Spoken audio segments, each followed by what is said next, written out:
কুয়ার পানি খেলে নাকি সব রোগবালাই ঠিক হয়ে যায়। এই কন্টেইনারে করে আপনারা এই জান্নাতি কুয়ার পানি নিয়ে যাইতে পারবেন। প্রিয় দর্শক, আমি এখন জান্নাতের কুয়ার সামনে দাঁড়িয়ে আছি। এই কুয়াকে বলা হয় জান্নাতি কুয়া। হযরত মুহাম্মদ সাল্লাল্লাহু আলাইহি ওয়াসাল্লাম বলে গিয়েছিলেন যে আমি যখন মৃত্যুবরণ করব আমাকে এই কুয়ার পানি দিয়ে তোমরা গোসল করাবে, এবং তিনি যখন মৃত্যুবরণ করেন তখন ওনাকে এই কুয়ার পানি দিয়ে গোসল করানো হয়। এই কুয়ার পানি নিয়ে হযরত মুহাম্মদ সাল্লাল্লাহু আলাইহি ওয়াসাল্লাম আরো বলেন যে এই কুয়ার পানি নাকি জান্নাতে পাওয়া যাবে, আর এই কুয়াটা জান্নাতে থাকবে, তাই এটাকে জান্নাতি কুয়া বলা হয়।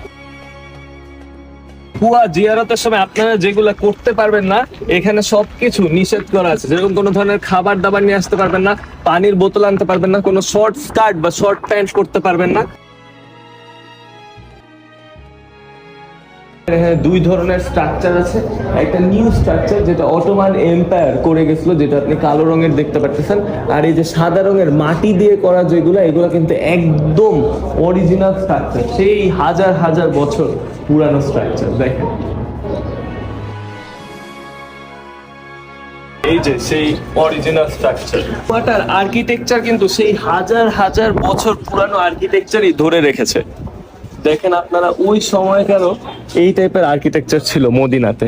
এখানে আপনারা দেখতে পারতেছেন অনেকেই লাইনে দাঁড়ায় আছে এই পানিটা খাওয়ার জন্য। অনেকেই মনে করে যে এই পানিটা খাইলে নাকি সব রোগ বালাই ঠিক হয়ে যায়। অনেকে আবার মনে করে যে এই পানি খাইলে মনের যত আশা ছিল এবং যত ইচ্ছা ছিল, দোয়া ছিল, সব নাকি পূরণ হয়ে যায়।